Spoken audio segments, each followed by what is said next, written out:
Welcome to Diwakar physics. चलिए हम Kirchhoff's law पढ़ेंगे। तो किरचॉफ्स लॉ में दो लॉज होते हैं। तो दो लॉज में पहला है जंक्शन रूल और इसको करंट लॉ भी बोलते हैं, और दूसरा है वोल्टेज के बारे में। ठीक है, तो पहले इसको समझ लेते हैं। तो फर्स्ट लॉ क्या है? करंट के बारे में।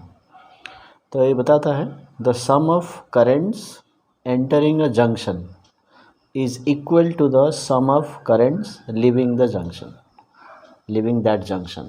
ठीक है, तो अभी ये सिंपल बात ये है, इसको आराम से इसको समझना है। ये जंक्शन है जहाँ पर बहुत सारे वायर कनेक्टेड हैं। ठीक है, जैसे आपने रेलवे का जंक्शन सुना होगा, है ना? तो रेलवे स्टेशन, तो वहाँ पर देखिए, वहाँ पर बहुत सारे ट्रैक्स आके मिलते हैं, तो यहाँ पर वायर्स आके मिलते हैं। तो ये सिंपल बात है। तो ये एक जंक्शन है, ये एक जंक्शन है, अभी 3 वायर्स मिल रहे हैं। ठीक है, तो इस जंक्शन में क्या होता है, तो आपको सिंपल बात समझना है। Sum of the currents entering a junction, तो इसमें कौन कौन से एंटर कर रहे हैं, is equal to the sum of the currents leaving, वहाँ से जो जा रहे हैं। तो ये सिंपल फॉलो करना है। तो अब इस जंक्शन में मान लीजिए ए ले लिया मैंने, तो जंक्शन ए में कौन सा करंट एंटर कर रहा है? I1। और कोई है एंट्री कर रहा है? नो। तभी यहाँ से 2 करंट इसमें जा रहे हैं इसमें, तो is equal to I2 plus I3। तो इस पॉइंट को सिर्फ देखना है, इस पॉइंट्स में कौन से एंटर कर रहे हैं और कौन से लीव कर रहे हैं। तो इसको सिंपल ऐड करना है, जो लीव कर रहे हैं, और हो सकता है 2 एंटर करें तो दोनों को ऐड करना है। तो इस केस में I1 is equal to I2 plus I3। अभी क्या होता है, जब भी चार्ज फ्लो करता है तो चार्ज कंजर्व रहता है। ठीक है, और एक्यूमुलेट भी नहीं करता, इसलिए जितना इधर से चार्ज आ रहा है यहाँ से लीव करेगा। तो charge flowing per unit time is current. Okay, so that's why so you can say I1 is equal to I2 plus I3। अभी इसमें आपको sigma I is equal to 0, I जो साइन कन्वेंशन वो सब छोड़िए, तो आसानी से आप समझ सकते हैं जो एंट्री कर रहे हैं और जो लीव कर रहे हैं दोनों इक्वल है, क्योंकि कोई यहाँ पर चार्ज एक्यूमुलेशन नहीं हो रहा है। ठीक है, तो ये सिंपल तरीके से आपको पढ़ना। अभी कभी कभी क्या होता है, ये I1 इधर से आ रहा है ना, तो इधर I2 ले लिया, तो इधर I3 लेने का क्या ज़रूरत है ना? तो हम क्या ले सकते हैं, I1 minus I2, I1 minus I2, ये भी ले सकते हैं। तो थर्ड वेरिएबल यूज़ करने से अच्छा है ये 2 वेरिएबल में हम यूज़ करें, वो भी कर सकते हैं। तो देखिए, इसी से पता चल रहा है कि जो करंट एंटर करता है that is equal to the sum of the currents leaving that junction. तो ये हो गया आपका जंक्शन रूल। ठीक है, तो जंक्शन कहीं भी सर्किट में आप देखेंगे जहाँ 2 से ज़्यादा वायर मिल रहे हैं, 2 या 2 से ज़्यादा, उसको जंक्शन बोलते हैं, इसको भी बोल सकते हैं। ठीक है, ओके। अभी दूसरे रूल में हम जाते हैं। अभी दूसरा है सेकंड लॉ, बताता है इसको लूप रूल या वोल्टेज लॉ बोलते हैं। ओके, किरचॉफ्स लूप रूल और वोल्टेज लॉ। ये पहला लॉ है करंट के बारे में, सेकंड लॉ है वोल्टेज के बारे में। अब जैसे यहाँ पर एक सर्किट होता है, तो इस सर्किट में कहाँ कहाँ वोल्टेज ड्रॉप होता है, वोल्टेज चेंज होता है, पोटेंशियल डिफरेंस पाया जाता है। तो एक होता है रेजिस्टेंस में, जैसे आप ओम्स लॉ में जानते हैं V is equal to IR, है ना। और एक होता है across the terminal of the cells. तो देखिए, यहाँ सेल है, इधर सेल है, तो यहाँ पोटेंशियल ड्रॉप होगा और यहाँ पर पोटेंशियल ड्रॉप होगा। तो डिफरेंस आएगा रेजिस्टेंस में और across the terminal of the cells. तो आपको सिर्फ क्या देखना है, अभी वोल्टेज के बारे में सोचना है। तो वोल्टेज कहाँ कहाँ ड्रॉप होंगे या वोल्टेज कहाँ कहाँ चेंज होगा, सेल्स एंड रेजिस्टेंस। तो अभी इसमें क्या है, क्लोज्ड लूप लेना है। अब देखिए, ये बहुत ही इम्पोर्टेंट, क्लोज्ड लूप। तो जंक्शन रूल में क्या है, एक पॉइंट में लेना है, करंट के बारे में सोचना है। अभी इसको वोल्टेज के बारे में सोचना है, कहाँ पर, एक लूप। तो लूप मतलब क्या है, एक क्लोज्ड सर्किट, पूरा कंप्लीट पाथ होना चाहिए। Okay, closed conducting path. अब जैसे आप इस डायग्राम में देख सकते हैं, ये यहाँ से शुरू किए यहीं पर आ गए, तो ये क्लोज्ड लूप हो गया। अब ये हो गया, यहाँ से ले सकते हैं, 2 लूप्स हो गए।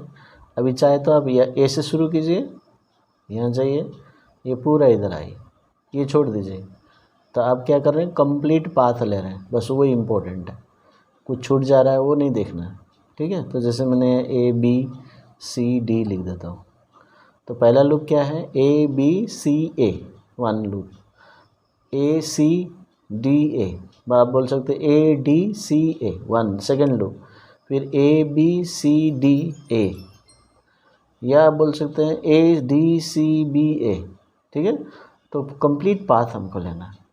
तो इसमें क्या होता है कि अराउंड क्लोज लूप, तो समझ में आ गया, algebraic sum of changes in potential, ठीक है। अभी जो पोटेंशियल डिफरेंस है या पोटेंशियल जहाँ भी ड्रॉप हो रहा है या चेंज हो रहा है वो 0 हो जाएगा, ये इम्पोर्टेंट है, ठीक है। तो ये स्टेटमेंट फॉलो कीजिए, ये आसान है। तो क्लोज लूप लेना है और वोल्टेज लेना है, और वोल्टेज का जो टोटल सम है वो 0 हो जाता है। क्यों? क्योंकि आप उसी पॉइंट में आ रहे हैं। मान लीजिए आप बी से शुरू किए, बी में मान लीजिए कुछ वोल्टेज है 5 वोल्ट है, तो अब यहाँ से जा रहे हैं, इधर से आके यहीं मिल रहे हैं, तो फिर फाइनल पॉइंट भी 5 वोल्ट हो गया।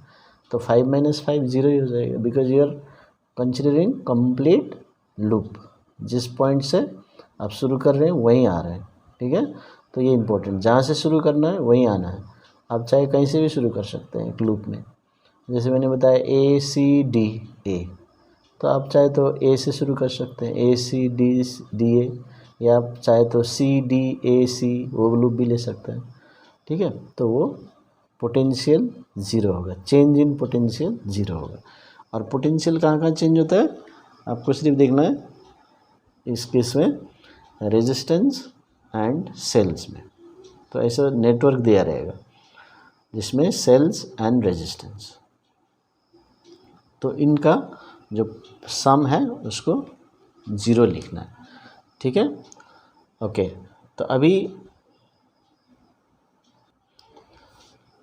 अभी क्या देखना है कि जो पोटेंशियल ड्रॉप होता है, जैसे कभी बैटरी देखिए इधर पॉजिटिव इधर नेगेटिव लगा दिया, कभी उल्टे तरीके से लगा सकता है ना, कभी करंट इधर फ्लो कर रहा है, कभी करंट इधर फ्लो कर सकता है। तो इसलिए एक डेफिनिट जो है साइन रूल लेके करना, साइन कन्वेंशन लेके हम करेंगे तो बहुत ही आसान हो जाएगा इसको, ठीक है। तो अभी पहला है जो बैटरी का मैं बताता हूँ, ठीक है। बैटरी जब आप कोई भी लूप लेंगे और उस लूप में यदि बैटरी आ जाता है, सेल आ जाता है, ठीक है, तो किस तरह से आपको वोल्टेज ड्रॉप पॉजिटिव लेना है या माइनस नेगेटिव लेना है, तो ये आपको समझना है। तो अभी बहुत आसान सा रूल में बता देता आपको, ठीक है, क्योंकि ये सिंप्लीफाइड फॉर्म है, बहुत कॉम्प्लिकेटेड तरीके से होता है, कोई टेक्स्ट बुक में बताया रहता है, तो ये बहुत आसान तरीके से आपको समझ में आ जाएगा। तो जैसे अभी आपको क्या करना है ना, एक लूप लेना है, और जैसे मैंने बताया यहाँ से शुरू करना है, तो यहाँ से जैसे शुरू किया तो देखिए आपको सेल बीच में आ गया, है ना, तो आपको सेल क्रॉस करके जाना है। तब ये 4 वोल्ट दिया है, अभी 4 वोल्ट प्लस लेंगे कि माइनस लेंगे, तो ये बहुत डाउटफुल रहता है इसमें, है ना, डिफ़िकल्ट रहता है। तो सिंपल मैं बता देता हूँ, यदि आप नेगेटिव की तरफ जा रहे हैं, देखिए ये नेगेटिव है पॉजिटिव है, यदि आप नेगेटिव की तरफ जा रहे हैं, इसलिए मान लीजिए 4 वोल्ट दिया है यहाँ पर, और आप जब लूप ले रहे हैं तो आपको जाना पड़ेगा अक्रॉस द सेल, तो ये किसके तरफ जा रहे हैं, माइनस, तो भी को -4 वोल्ट ले लीजिए। देखिए आसान हो गया, ठीक है। अब यदि आप इसको भूल भी जाते हैं, ठीक है, मान लीजिए साइन कन्वेंशन आपने भूल गया, तो आप कैसे समझेंगे। तो देखिए ये नेगेटिव पोटेंशियल होता है लोअर पोटेंशियल, और ये होता है हायर पोटेंशियल, ठीक है। तो आप जाते हैं higher to lower, so final minus initial, so lower to higher क्या होगा, फाइनल माइनस इनिशियल, तो नेगेटिव आता है तो आप इसको नेगेटिव लेना, तो ऐसे भी याद रख सकते हैं। तो अभी मान लीजिए अभी इसी सेल में ऐसे दिया नेगेटिव और आप इधर से आना पड़ रहा है। अब जब लूप लेंगे और लूप को कंसीडर करेंगे तो आप ऐसे अक्रॉस दिस सेल जा रहे हैं, ठीक है। तो अभी आप किस साइड जा रहे हैं, पॉजिटिव के तरफ जा रहे हैं। तो मान लीजिए 4 वोल्ट दिया तो आपको V = +4 लेना। तो किधर जा रहे हैं, कौन से टर्मिनल में, पॉजिटिव की तरफ, तो 4 वोल्ट ले लीजिए, ठीक है। अभी जैसे मैंने बताया ये हायर वोल्टेज होता है, हायर पोटेंशियल, ये लोअर पोटेंशियल, तो आप जा रहे हैं हायर की तरफ, तो हायर माइनस लोअर, तो चेंज कितना हुआ, पॉजिटिव आएगा, हायर माइनस लोअर, जैसे मैथ्स में हम लिखते हैं, है ना, 4 - 3 1, और इसमें क्या है 3 - 3 + 4, सॉरी 3 - 4, हाँ, तो -1 लेना पड़ेगा क्योंकि ये लोअर पोटेंशियल है, ये हायर पोटेंशियल, सो ये 3 - एग्जाम्पल है, जैसे इंटीजर हम करते हैं 3 - 4 -1, तो ये एक एग्जाम्पल है। तो आप कैसे याद रखना है, जिस टर्मिनल किस तरफ गए उधर का साइन लिखना है, ठीक है, याद हो गया, ओके। तो अभी बैटरी का हो गया। अभी कभी भी आप इसमें गलती नहीं करेंगे। अभी रेजिस्टेंस आता है, अभी जैसे रेजिस्टेंस आ रहा है सर्किट में, ठीक है, एक रेजिस्टेंस आ गया, ये देखिए सर्किट में रेजिस्टेंस, अभी आपको इसके ऐसे लूप ऐसे जा रहे हैं, बैटरी के बारे में सीख लिया। अभी रेजिस्टेंस आ गया, यहाँ वोल्टेज ड्रॉप होगा, अभी वोल्टेज कितना है 60 ओम दिया है, तो वोल्टेज कितना ड्रॉप होगा, करंट I3 आ रहा है ना, तो क्या लिखना है, V के बारे में लिखना है, क्योंकि हम यहाँ पर सेकेंड लॉ वोल्टेज लॉ के बारे में बता रहे हैं, है ना। तो V तो होता है IR, तो मान लीजिए ये R है और इधर से करंट आ रहा है, ठीक है, और आप भी इधर ही जा रहे हैं, देखिए ये ध्यान दे दीजिए, देख लीजिए करंट इधर जा रहा है यहाँ से और आप भी करंट के तरफ ही जा रहे हैं। कहने का मतलब क्या है, जब आप लूप कंसिडर करेंगे, मान लीजिए A से B तक जा रहे हैं, फिर B से C तक जा रहे हैं, देखिए ये करंट जो है ना, यहाँ से ये I3 यहाँ जा रहा है, फिर ये I3, तो करंट इधर जा रहा है और आपने जो कंसिडर किया आप भी करंट के तरफ ही जा रहे हैं, ठीक है। अभी मान लीजिए आप A नहीं करेंगे, आप ACBA करेंगे, तो A to C फिर इधर आएंगे, तो देखिए करंट के अपोजिट में आ रहे हैं, तो इसलिए साइन कन्वेंशन लेना ज़रूरी है। तो अभी जब आप करंट के तरफ जाते हैं, तो करंट के तरफ जाने का मतलब समझ में आया, when you consider the loop and you go around the loop. तो अभी यदि इधर से जाते हैं तो यहाँ पर देखिए इन द डायरेक्शन ऑफ करंट जा रहे हैं, और इधर से आते हैं तो अगेंस्ट द करंट जा रहे हैं, ठीक है। तो कोई बात नहीं, इसलिए दोनों का आपको सीखना है।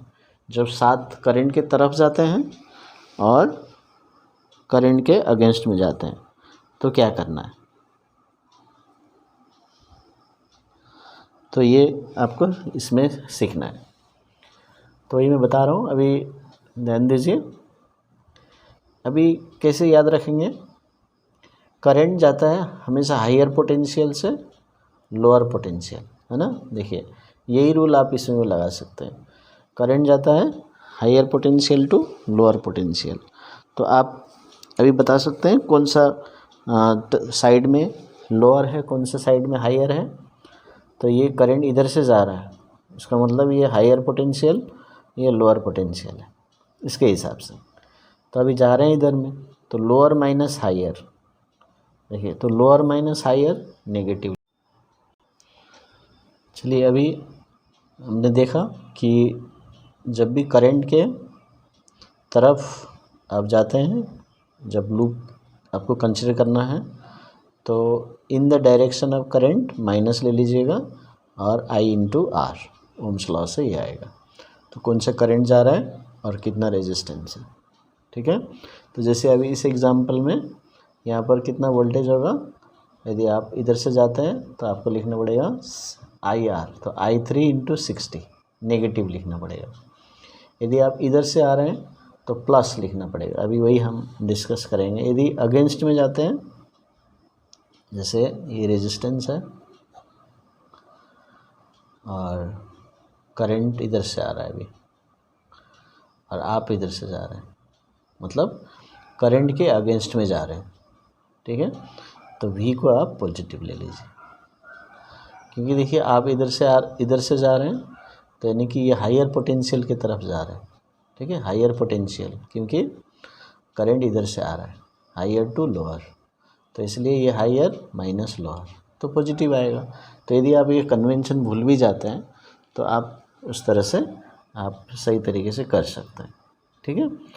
तो अभी ये करने के बाद, यानी कि दो जगह, यानी कि बैटरी और रेजिस्टेंस, उसमें वोल्टेज लिखने के बाद, तो जो लूप में एक लूप आप कंसीडर करेंगे तो उसमें उस लूप में सभी सेल्स सभी रेजिस्टेंस कवर करेंगे और उसी पॉइंट में आएंगे जहाँ से आप स्टार्ट किए थे, तब इज इक्वल टू 0 लिखना है, इज इक्वल टू 0 लिखना है इसके हिसाब से, इस रूल के हिसाब से, ठीक है। तो देखिए आपको कभी भी प्रॉब्लम नहीं होगा। तो चलिए मैं आपको एक क्वेश्चन करके दिखाता हूँ, तभी आपको अच्छे से समझ में आएगा। चलिए अभी ये क्वेश्चन लिख के रखा है मैंने, तो ये कुछ क्वेश्चन इस तरह से है। तो इसमें देखिए सर्किट है, इसमें 3 सेल्स हैं, 3 resistors are there and 3 currents are marked, ठीक है। तो अभी यहाँ पर इंडिविजुअली 3 करंट मार्क्स है, तो 3 इक्वेशन चाहिए, तो ये आपको देखना है। और आपको लूप रूल और जंक्शन रूल आप 2 लगा सकते हैं। तो आप पहले लूप रूल लगा लीजिए या जंक्शन रूल लगा लीजिए। पहले लूप रूल लगा लीजिए, फिर बाद में देखेंगे कि जंक्शन रूल लगाना है कि नहीं, ठीक है। क्योंकि यहाँ पर करंट इंडिविजुअली दिया है, जैसे अभी आप देख सकते हैं ना, इसमें I3 यहाँ से आया, I3 इस जंक्शन पे, इस पॉइंट पे, और इधर I2 गया है, तो इधर में I3 माइनस I2 ले लेना चाहिए था, है ना। तो लेकिन I1 लिया, इंडिविजुअली लिया है, तो इसलिए आपको जंक्शन रूल लगाना पड़ेगा, तो बाद में देखेंगे। तो पहले आप लूप रूल लगा लीजिए। तो आप डिसाइड कर लीजिए कौन सा लूप लेंगे। तो आप ये ले सकते हैं पहला लूप, ठीक है। तो इसमें इसे लिखना है आपको, ठीक है, ई इन द क्लोज्ड लूप। तो अभी लूप का नाम ठीक से लिखिए, EDCFE। देखिए अभी मैंने यहाँ लिखा, ये लूप लेना चाहता हूँ मैं, ये क्लोज लूप है, जहाँ से शुरू करना वहीं आना है, इम्पोर्टेंट। तो यहाँ से और इधर से मैं जाना चाहता हूँ, तो EDCF बैक टू E। अब चाहे तो इसको EFCDE भी ले सकते हैं, कोई प्रॉब्लम नहीं, बस आपको जहाँ से शुरू करना है वहीं आना। आप चाहे तो D से ले सकते हैं, EC से स्टार्ट कर सकते हैं। लेकिन एक पॉइंट आपको मैं बता दे रहा हूँ, जैसे आप यहाँ लिखेंगे ना, तो वैसे ही आप भी पाथ फॉलो कीजिए। कभी कभी क्या करता है, लिखा तो है EDCFE, फिर बच्चे लोग यहाँ से शुरू कर देते हैं, तो टीचर को चेक करने में लगता है ये मिस्टेक है, ठीक है। तो इसलिए आपको ध्यान देना है कि जो आप यहाँ लिखेंगे लूप का नाम, वैसे ही आप भी फॉलो करेंगे। तो ई से शुरू करना है, डी के तरफ जाना है, ठीक है। तो अभी क्या हमने सीखा था, बैटरी आएगा और रेजिस्टेंस आएगा इस केस में। तो पहले क्या आ गया, देखिए बैटरी आ गया। अभी आप इधर जा रहे हैं, तो बैटरी जब देखेंगे तो करंट को देखने का ज़रूरत नहीं है, ओके। करंट का डायरेक्शन तभी देखेंगे जब रेजिस्टेंस का देखना है, ओके। तो अभी जा रहे हैं आप नेगेटिव के तरफ, तो आप माइनस लिखना है, कितना वोल्ट है, 2, तो -2,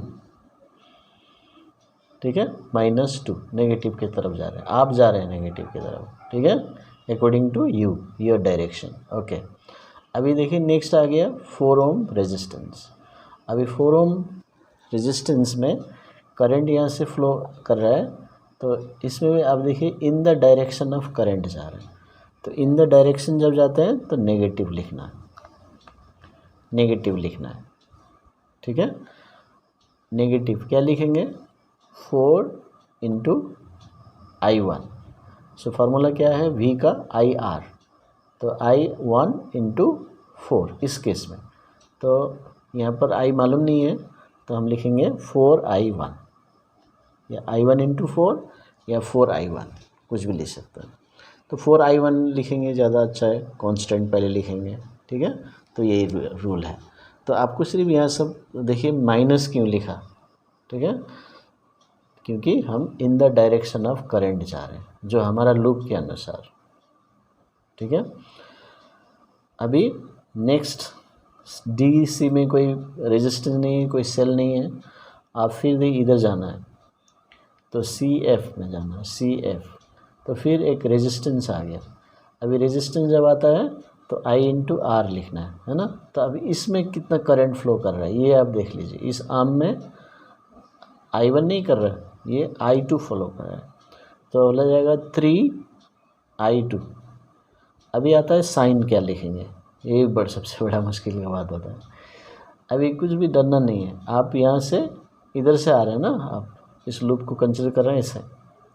अब देखिए ये करंट किधर फ्लो कर रहा है, आपके अगेंस्ट में फ्लो कर रहा है, करंट जा रहा है इधर और आप जा रहे हैं इधर, तो प्लस लिखना। इसके फिर से देखिए आप भी जा रहे थे इधर, करंट भी आपके तरफ साथ ही जा रहा है, तो -IR। इसमें जस्ट अपोजिट है तो +IR, ठीक है। और हमेशा याद रखिए कि उस रेजिस्टेंस में क्या करंट फ्लो कर रहा है, दूसरा करंट मत लीजिएगा, यही करंट लेना।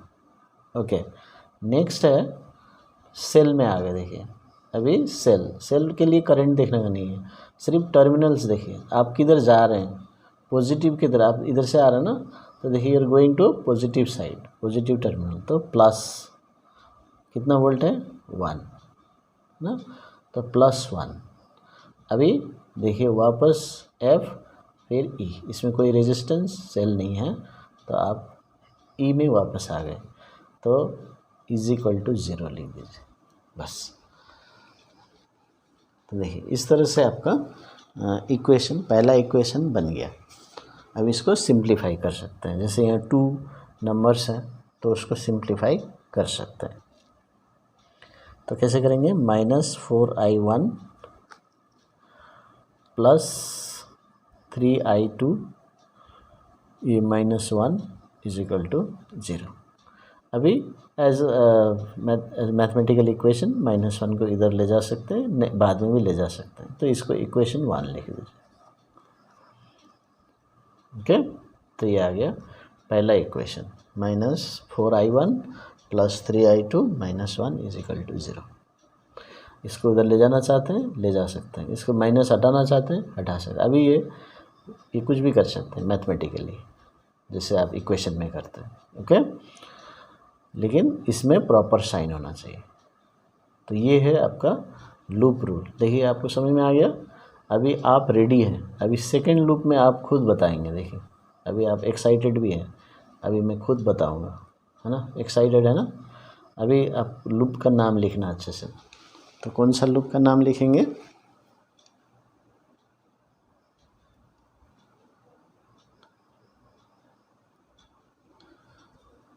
देखिए इन द लूप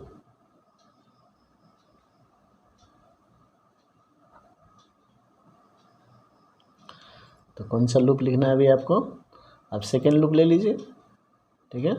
तो सेकेंड लूप में आप यहाँ से शुरू कर सकते हैं, यहाँ से शुरू, कहीं से भी शुरू कर सकते हैं। तो FCBAF, तो वापस F में आ जाइए, ठीक है। तो अभी इक्वेशन क्या होगा,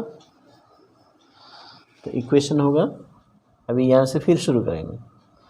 तो अभी देखिए इधर जाना है आपको, किस साइड में जा रहे हैं, नेगेटिव की तरफ जा रहे हैं, तो आपको लिखना है -1। देखिए अभी यहाँ पर आपने क्या लिखा था, +1, क्योंकि उल्टा आ रहे थे। तो उसके लिए चिंता नहीं है कि कभी मैं प्लस ले रहा हूँ कभी माइनस ले रहा हूँ, उसका नहीं सोचना है, उसका बिल्कुल नहीं सोचना है। आपको सिर्फ वो साइन कन्वेंशन यूज़ करना है। In the direct if you are going to positive side take positive, if you are going to negative side take negative, बस वही देखना है, ठीक है, सेल के लिए। और नेक्स्ट है देखिए रेजिस्टेंस आ गया।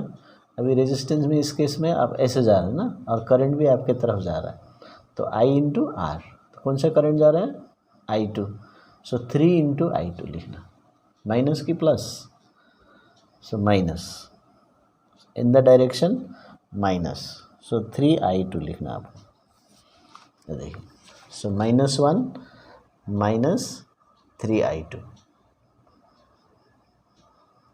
ठीक है, ओके। अभी नेक्स्ट क्या है, फिर यहाँ से आपको CB, फिर रेजिस्टेंस में आ गए।